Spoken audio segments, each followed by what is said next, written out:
Thank you for taking the time to join us here on Survivoneers, and we're going to discuss how to have a sound argument in a relationship. This is going to be a series of discussions, so stay with us, follow the page, and hopefully we can all learn together how to better have conversations with our intimate partner when we are facing differences and challenges. The first thing that we want to do in this discussion is answer the question, what is a sound argument? And there are things in our relationship that can lead up to arguments or differences that we have, and we can become frustrated, we can become tired of the same conversation coming up over and over again. And this is why we're going to have this discussion. Maybe you didn't put your shoes away in the closet like your partner wanted you to. Maybe you didn't help out by taking out the trash or doing the dishes or things in the domestic household that can cause arguments.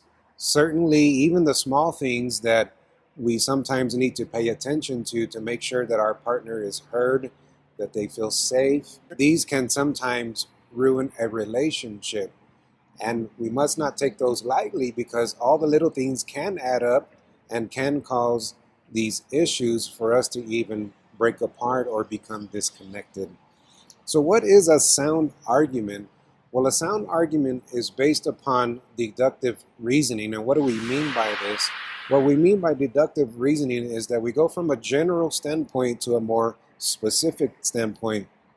And the goal is to always have a premise and a conclusion. In other words, we make a statement that is foundational, such as a premise or something that we are going to build upon, but by necessity, it has to have a conclusion. So a sound argument must have these elements, a premise and a conclusion. And we will give an example here towards the end of this discussion. So stay with us so we can have a better understanding of this. What is the structure of an argument? The structure of an argument contains only truth and facts. And I'm going to repeat this because in the times when we are arguing with our partner, emotions are high and we become frustrated and we start to get impatient and things just blow out of proportion.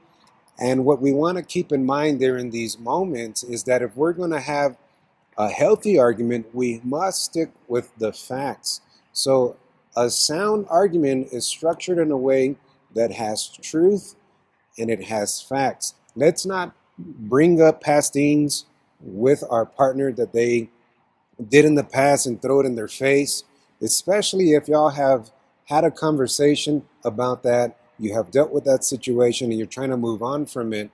And it's not a time to try to attack your partner for things they did in their past. Sometimes it is important to try to talk about the past things because they can spill over into the relationship. That's a different case.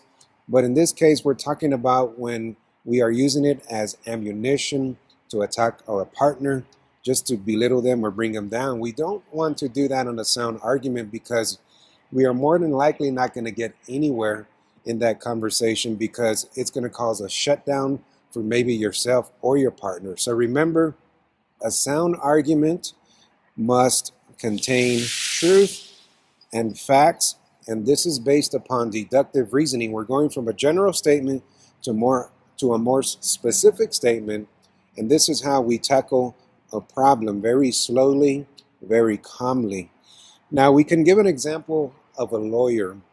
A lawyer, when they are presenting a case, they can be convincing, and you've seen those movies where the lawyer just wins the case for a family or an individual, and sometimes they are even guilty, but yet because the lawyer was presenting very cogent or convincing arguments, they were able to break down those things that would convince the jury. They found the loopholes. Well, we're not talking about this when it comes to intimate relationships. What we are talking about is that a sound argument must be structured in a way that is truthful, despite if it sounds convincing or not. And this is not going to be the element that we want to use, that we are trying to, make our partner believe us when we know that we're not being honest. And so we must be careful with that. A convincing argument is not always true. Sound arguments are like math formulas, such as 1 plus 1 equals 2.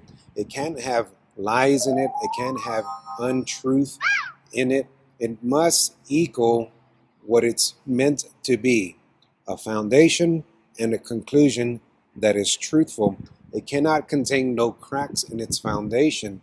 You know, when someone, let's say for instance, a carpenter or a construction worker is building a structure, the foundation must be sound.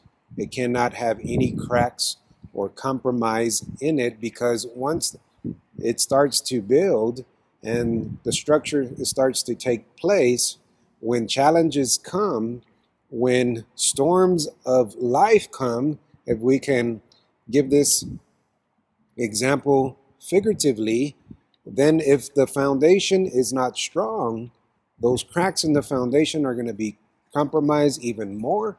And that's when everything starts to tumble down. Then life gets more difficult. Then depression can set in. Disconnection with our partner is now present. And this is something that we don't want to experience. But yes, I know that we do. But experience is the greater teacher.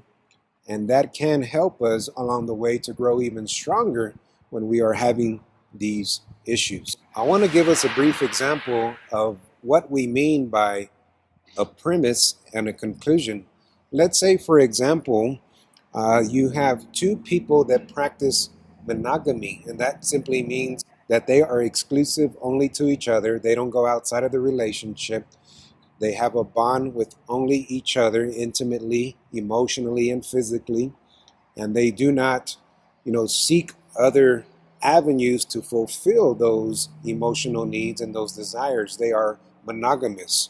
So if we say the premise that it must take only two people to practice monogamy, and they do therefore practice monogamy, then therefore they are monogamous. This is an example of a premise and a conclusion. It's very simple.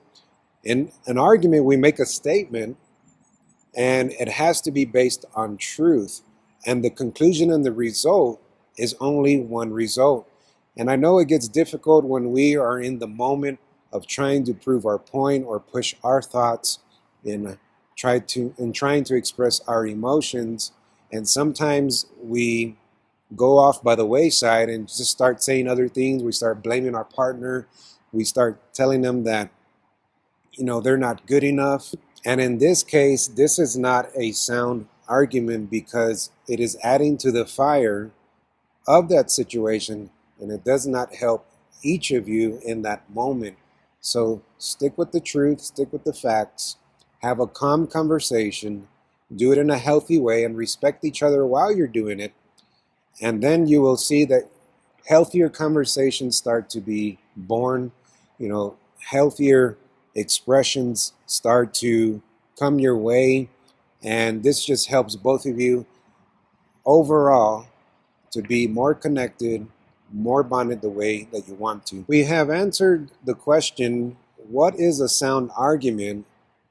Its basis and its structure, what that is and what it is made of, and an example we have just given in how that we should have an argument. But in the next discussion, we're going to go into more detail on actually how to have a sound and healthy argument with our intimate partner. This is James with Surviving Heirs. If you are new to the Facebook page, make sure that you follow us.